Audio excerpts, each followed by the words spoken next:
It's Ramu slowly. It's Marissa slowly. I saw something about EVs in Norway on the news the other day. Is it true that public dissatisfaction is increasing? It's true. Behind the impressive achievement of over 90% of new car sales being EVs, there are growing problems such as charging congestion, electricity bills, and performance degradation due to the cold in winter. It's surprising that the country, which is often mentioned as a success story, is now in such a state. The government has announced a policy to ban the sale of new gasoline-powered vehicles by 2025, and has been promoting preferential treatment and tax exemptions in cities. As a result, they have achieved the world's highest non-compliance rate, but unexpected inconveniences have appeared one after another in their daily lives. The gap between ideals and reality is quite large. For example, on holidays, charging stations can sometimes last for several hours along highways.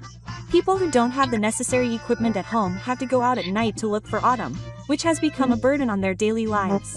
If that's the case, even if you have a car, you can't move around freely. Furthermore, rising electricity prices have reversed the trend, with charging becoming more expensive than refueling. What should have been an environmentally friendly choice has become a source of strain on household budgets. It's only natural that people would be angry.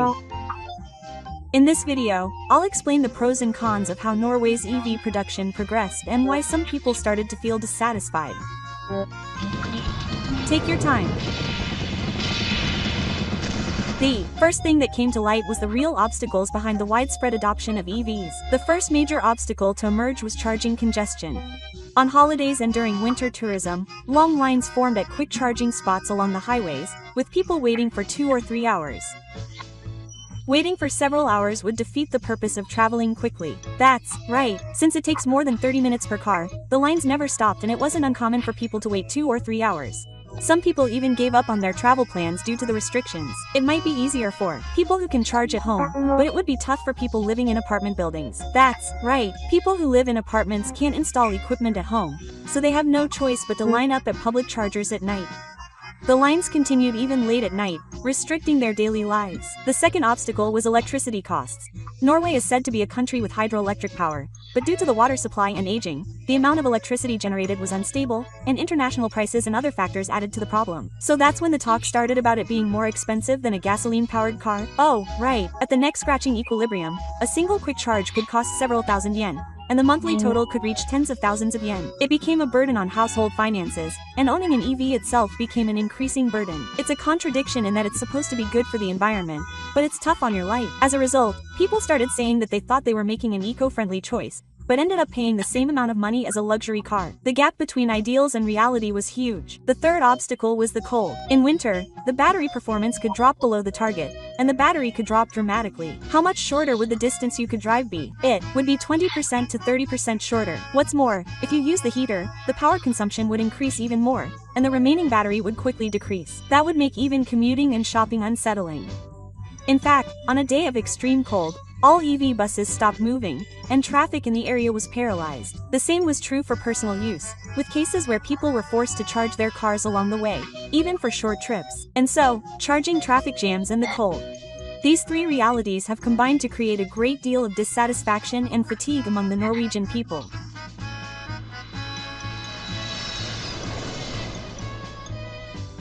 Now, I've talked about the realities that are making life difficult for the people, but there are still reasons why Norway has the highest adoption rate in the world.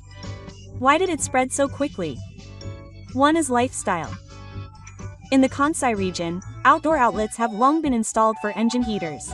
It was a common culture to plug in your car when you got home, so charging your EV was accepted without any resistance. I see, so the groundwork was already there. The second is the government's generous incentives. They exempted people from consumption tax and import taxes when they purchased their EVs, and in urban areas, they even made parking and toll road fees free.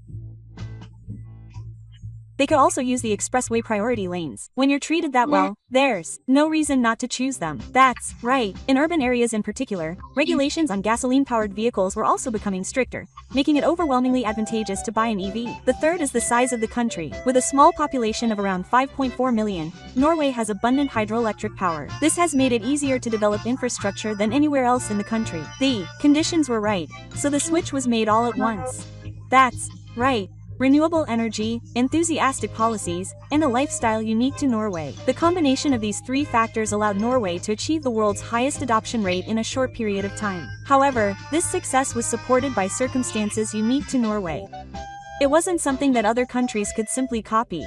In this way, Norway's EV adoption appeared to be a success at first glance, but there were a number of contradictions hidden behind the scenes. Just the charging and electricity costs that I mentioned earlier. The other issues come. First, this production was supported by oil revenues. Halwi enriched the national treasury with profits from Hokkaido electric power, and used that money to promote EVs. But doesn't that mean that we're ultimately dependent on fossil fuels? That's right. Even if domestic emissions decrease, if the oil we export is burned overseas, the overall CO2 emissions will not decrease. Although we are called an environmentally advanced country, we are sometimes criticized for actually being 20% below the standard. That's true. That would shake the image of a clean country. The second is the burden during the manufacturing stage. EVs don't emit gas while driving, but manufacturing batteries requires a huge amount of energy. It would be meaningless if that electricity was generated by thermal power. In fact, some assets emit twice as much CO2 as gasoline-powered vehicles when making batteries. Furthermore, mining rare metals such as lithium and cobalt lead to deforestation and water pollution. Behind the eco-friendly image, other forms of environmental destruction are occurring. Furthermore, there have been reports of problems with harsh labor and automated labor at mining sites. The reality is far from being clean. The third is sustainability. The spread of renewable energy in Norway was largely due to preferential government policies, but these were merely temporary mechanisms relying on tax revenues and oil profits. In other words, once the policies end, they will all be lost. There is a high possibility of that happening. Just as the public's dissatisfaction suddenly erupted after the electricity bill issue, the spread of renewable energy can easily collapse if the support is removed. This is the limit of an approach that only chases numbers. That's right. The Norwegian case teaches us that if you set your ideals too high, the gap between them and reality will widen, creating contradictions in the lives of the people. The Norwegian case shows that if you set your ideals too high, the gap between them and reality will create major distortions. But this is by no means a problem unique to Norway. Are other countries facing similar obstacles? That's right. Europe and the US are also starting to revise their plans, and the response from Chinese manufacturers can no longer be ignored. This is bad. After surprising the world by announcing a ban on the sale of new gasoline and diesel vehicles by 2035, a plan has recently emerged to make an exception for vehicles that use synthetic fuels.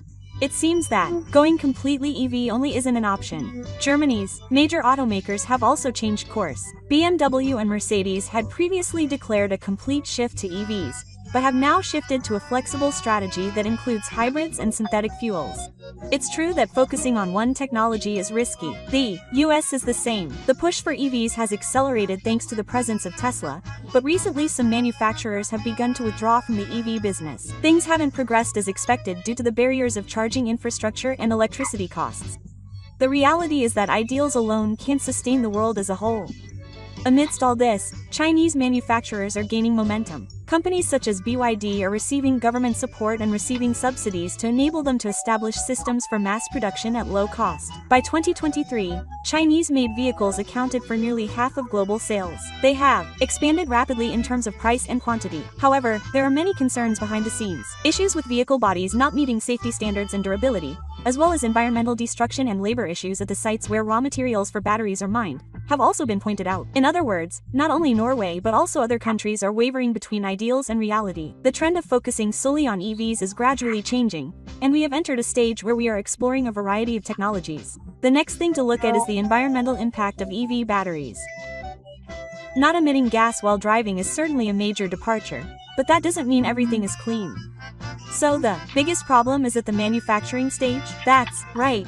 Mining rare metals such as lithium, cobalt, and nickel is always accompanied by deforestation and water pollution. For example, in mines in Africa and South America, raw materials are secured in exchange for large-scale destruction of nature. Far from being environmentally friendly, they are actually destroying nature. Furthermore, the working conditions at mining sites are serious. Automated labor and working in crowded environments have been criticized internationally. There are invisible sacrifices behind clean cars. Furthermore, the energy consumption during the manufacturing stage cannot be ignored. Producing lithium-ion batteries requires a huge amount of electricity, and if the power source is thermal power generation, it will emit nearly twice as much CO2 as gasoline. Even if it is not emitted when driving, if a large amount is emitted during production, it will be meaningless. Then there is the issue of disposal and recycling. The recovery rate of used batteries is only around 20% to 30% worldwide. The rest are stored in warehouses for long periods of time or disposed of improperly. Doesn't that increase the risk of releasing hazardous substances?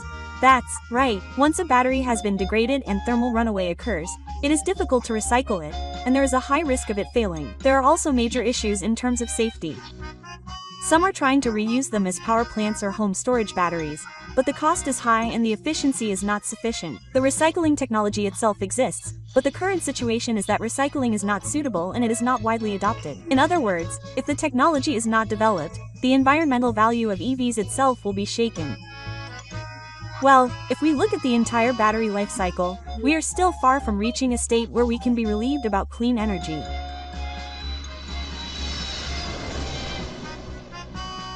When the reality of Norway was reported, there were various reactions overseas. What were the most common voices? First of all, there were voices saying, "I knew it would happen." Some people think that it was only a matter of time before the EV bubble burst. There was also a sarcastic comment that Chinese students who jumped on the bandwagon because it was cheap could see their batteries degrade and become waste in a few years. Even if they become popular because of the price alone, it's no use if they don't last. The next most common criticism was about the charging congestion. Some people said that gasoline-powered cars would be much more eco-friendly than waiting in line for 2 hours. If you wait in a long line and waste electricity, you're defeating the purpose. It's certainly not funny to think that people are still charging at the end of the trip. On the other hand, there are also opinions that view Norway's challenge positively. They say that they just rushed it, and that EVs themselves are not bad. They think that it takes time to reduce dependence on fossil fuels, and that it's inevitable that they will stumble. It's because they took on the challenge that other countries have been able to stay calm. There are also opinions that it is unfair to impose the burden of the environmental burden only on gasoline users, but it has been clear from the beginning that EVs would be disadvantageous in the Kansai region, and that the appropriate solution differs depending on the region. It is true that the correct answer changes depending on the conditions of the country. Furthermore, there are opinions that it is dangerous to pursue only numbers. If the goal is to compete on the unsatisfactory wage rate, the burden on people's lives will become invisible. If you proceed with policies while ignoring the voices of those on the front lines, they will eventually be opposed. There were also notable voices praising Japan's strategy of trapping Toyota. The attitude of simultaneously developing multiple technologies such as hybrids and hydrogen is evaluated as realistic and safe. There is also hope that the situation will change drastically once all solid-state batteries are put into practical use. After all, it is more reassuring to proceed in stages. I also found an opinion that Norway's failure is a valuable experimental opportunity for other countries. The idea is that since the problem was identified at an early stage, other countries will live without having to step on the same iron. There is some truth to the idea that other countries can learn from taking on the challenge. These reactions show that the debate over EVs is shifting from a purely idealistic and numerical competition to a realistic perspective rooted in real life. As we have seen so far, Norway has achieved the world's highest EV production rate, but has also faced practical obstacles such as charging congestion and reduced performance due to electricity costs. The gap between ideals and reality has led to public dissatisfaction. Furthermore, many contradictions have emerged, such as the financial resources supported by oil revenues, the environmental impact during the manufacturing stage, and issues with waste gas and recycling. This is not just a problem for Norway. It is a problem shared by the entire world, with the EU and the US revising their policies and Chinese manufacturers growing rapidly. That is why each country is exploring diverse paths rather than leaning towards a single technology. That's right. It is important to set ideals, but policies will not last if the burden on the people who actually live there is ignored. The lesson for Japan is to realistically combine multiple options such as hybrids and hydrogen without being swayed by trends or pressure.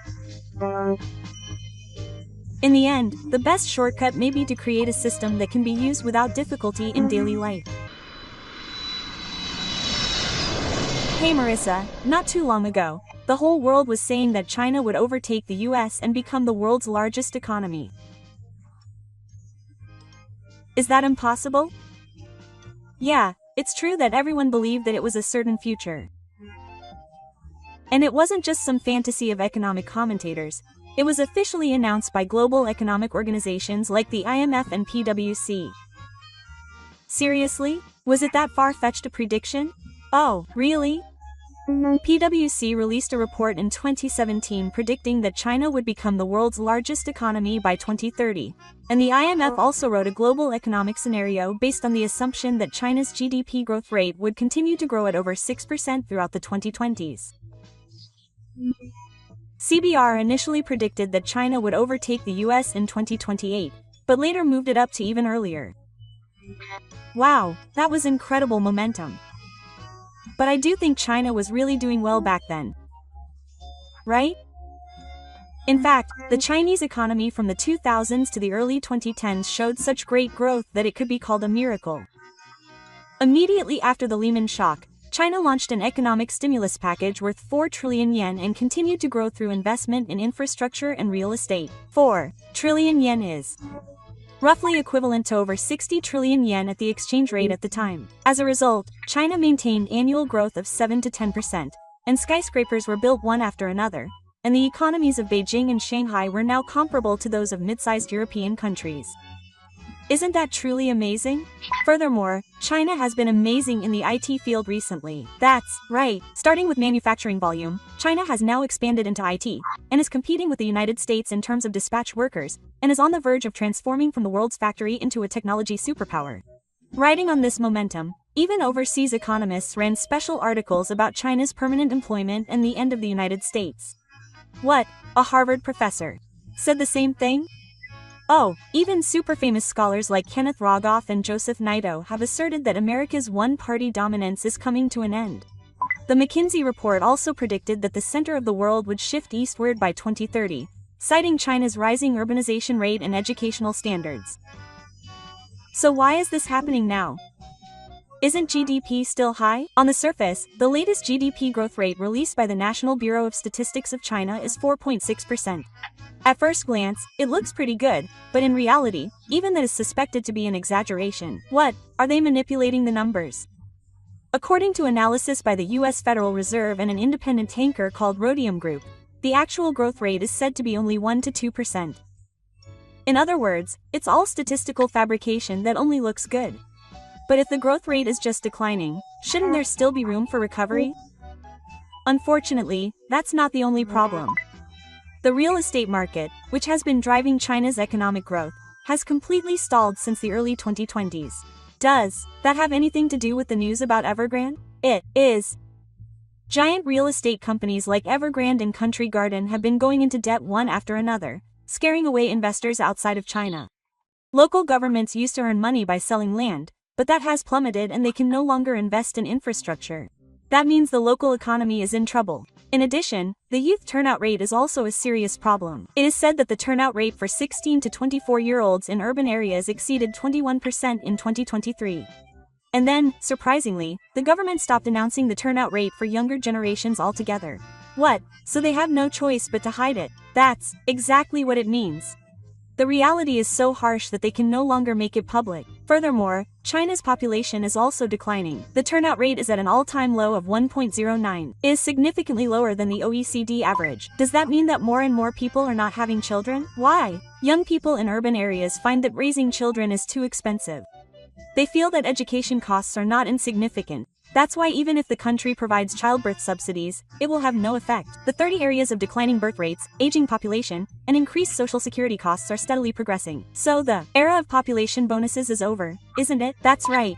And the relationship with the United States is also becoming more serious. It's not just a matter of tax reduction, but also a backlash that has developed into a war of dispatch workers in all areas, including AI and energy. Restrictions on technology transfer in the supply chain are also being tightened. Furthermore, overseas investors are also withdrawing from China. Yes, the Chinese market is no longer seen as a growth market but as a risk market. It no longer has the same luster as before. Is the Chinese government still doing anything? They are, promoting the slogan of Chinese-style modernity, but in reality, they are returning to a state-led controlled economy. They are continuing to tighten their grip on companies like Alibaba and Tencent, and private companies are aware of this. In other words, the economy is gradually losing its vitality. So was the myth of growth an illusion? Economic leaders and governments around the world are currently questioning this. Was the era of China really supposed to come? Or was it an illusion from the beginning? It's like a day when it burns up and instantly becomes lungs. That's exactly what I mean.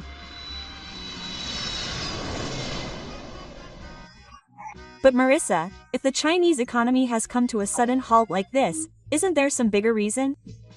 The conflict with the United States or the collapse of the real estate bubble? Of course, that's one factor.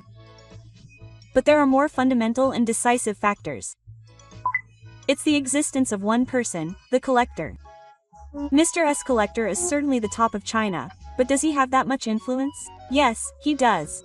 Collector's concentration of power, arbitrary decision-making, and his attitude of prioritizing stability of rule over the economy above all else have stifled the breathing of China's economy. Breathing that much? Yes, of course, the Communist Party system and American sanctions have also had an impact, but those are merely external factors. What is truly strangling the Chinese economy from within is none other than Collector's own policies.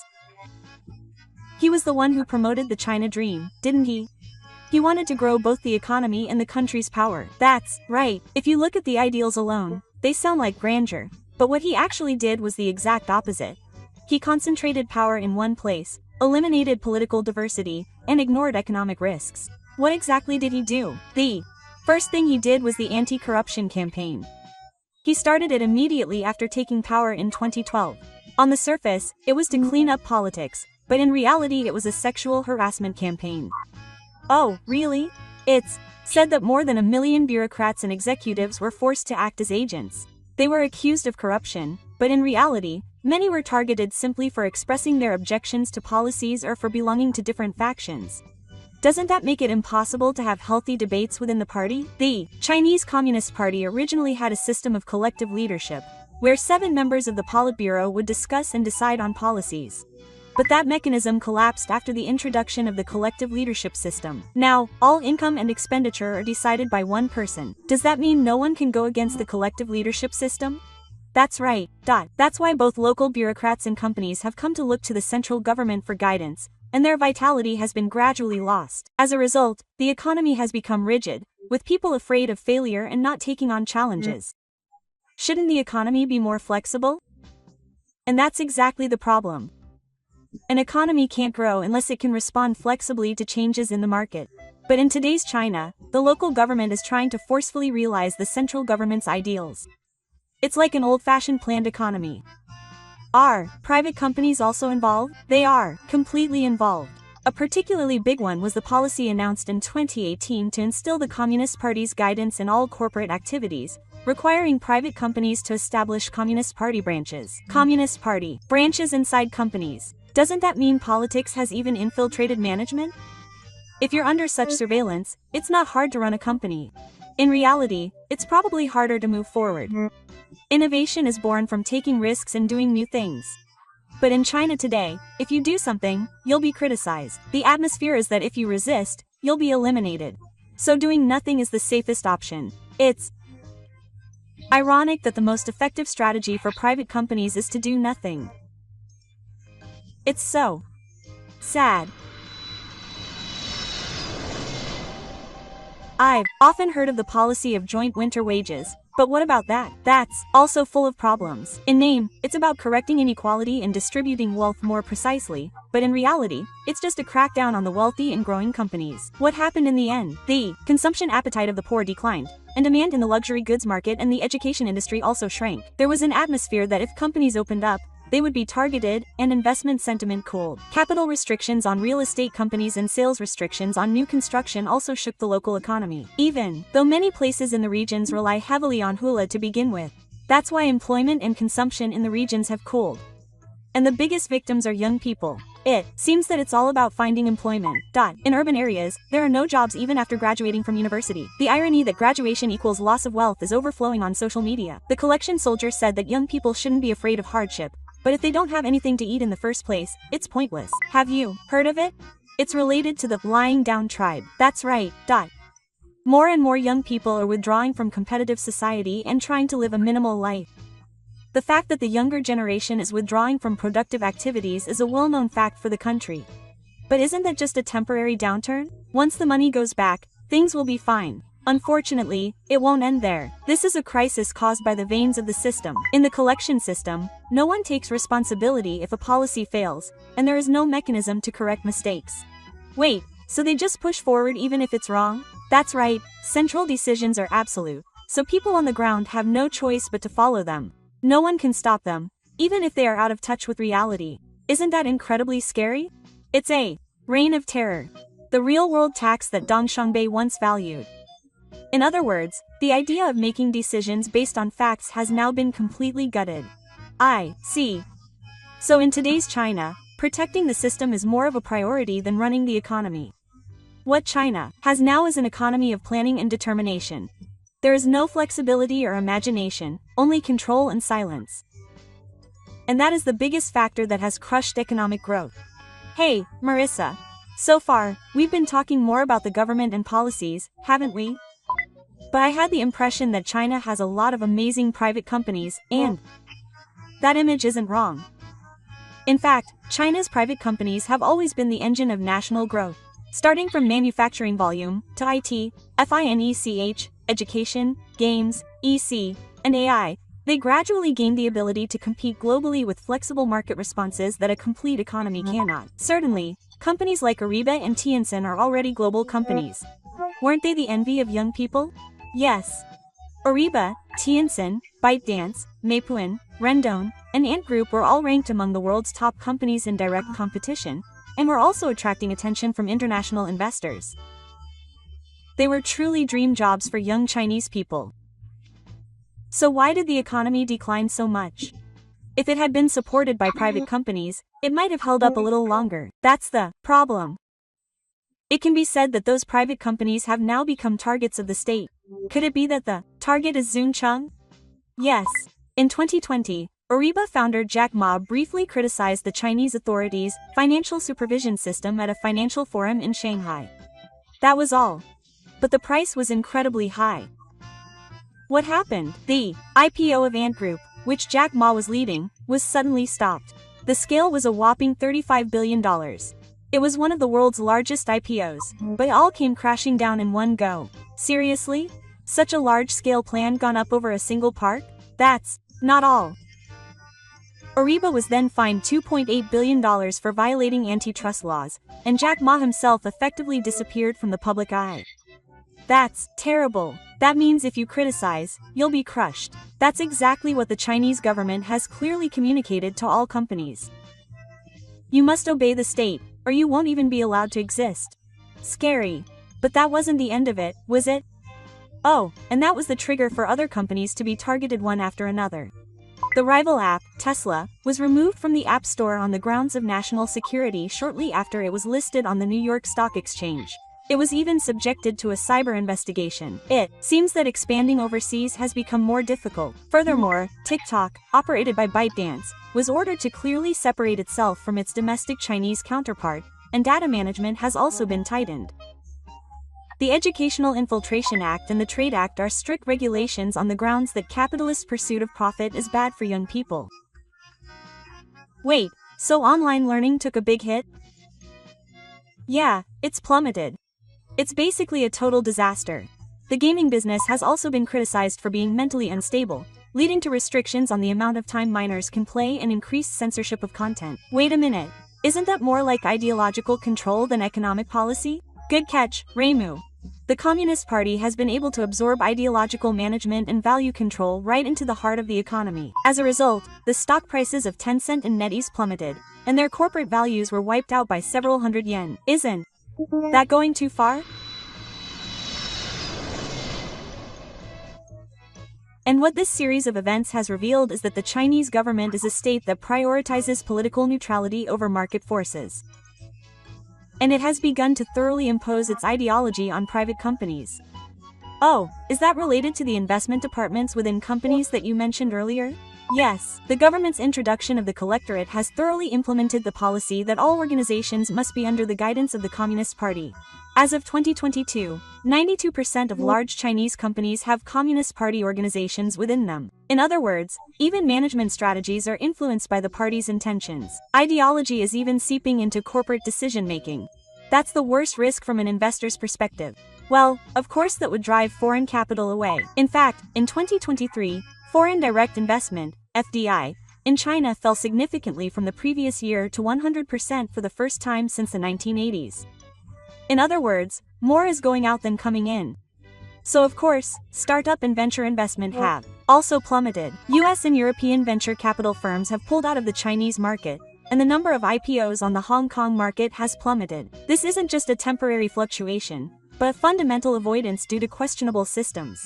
Oh, so the job opportunities for young Chinese people are also in shambles in the IT education and venture business sectors. In a sector that used to attract talented people, there are no jobs left and the commission rates are at their worst ever. Some students are even lamenting that consulting or civil service are the only options left. So, are we going to see more people lying around?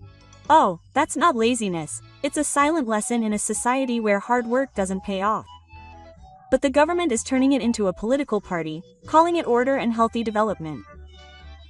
But in the name of that order, those who are being discarded are entrepreneurs who have taken risks to create new value and managers who have freely called upon the market. Now they are walking on a political minefield where the mines lie wherever they may be. In other words, neutrality is being demanded of companies rather than growth. That's right. And recently, there have been some harmonious statements about reaffirming the importance of private companies, but that is nothing more than a relationship of trust where the state will support them if they obey. It's not a free market anymore. Yes, the spirit of entrepreneurship is conscious, and the foundation of the market economy, which is the rule of predictability, has almost completely ceased to function. It makes me feel like the brilliance of the Chinese economy back then was a lie, and that's no wonder. Today's celebration of private companies is not just about regulations and fines. The power relationship between the state and the market has been reversed, and political neutrality, not quantitative rationality, determines the success or failure of a person. Does that mean that the prospects for growth have already been stacked? The challenges and convictions of the countless companies that have brought China to this point. Their flames are now quietly dying out in the cold winds of change. By the way, Marissa, we often hear about the China Dream, but what exactly was it? That's a good question. Originally, the China Dream was a national ideology put forward by the Chinese soldiers, a grand vision of achieving national rejuvenation and national revival by 2049. It's a dream, isn't it? It's about everyone working together to achieve the future. That's right, and it was initially praised outside the country. But the problem was that no one really knew how the dream would actually be realized. Yeah, dreams are certainly neutral, and can be interpreted in many different ways. That ambiguity was actually a pitfall. It's been more than 10 years since the Chinese soldiers took power. Now the dream has converged in one direction, perpetuating the Communist Party's rule and concentrating authority in the hands of individual Chinese soldiers. Wait, isn't that just maintaining power, not national revival? That's actually what it is.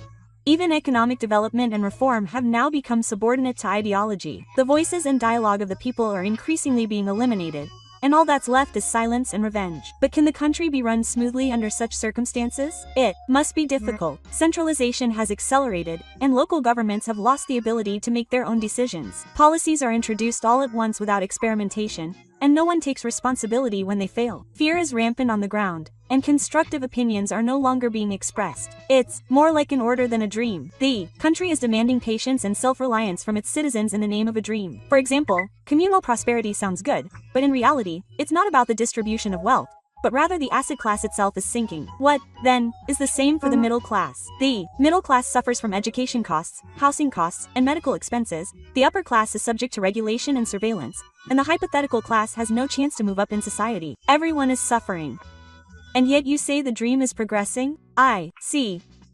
The fact that the youth unemployment rate has become so high that the government stopped publishing statistics in 2023 may be the flip side of the fact that when a country is too dominated by ideology, it becomes difficult to acknowledge the problem. After all, if they did, ideology would be tantamount to an apology from the leaders. So what should the people do? If reality doesn't change, there's nothing they can do. That's right. They just have to live their daily lives with anxiety. But China has also tried to take the lead overseas, hasn't it? In Africa and Latin America, it's true that it has advocated cooperation with the global south, but in reality, it has been losing trust by not keeping its investment promises and applying too much political pressure. No one trusts the Chinese model anymore. That's right. And now China is increasingly relying on military power.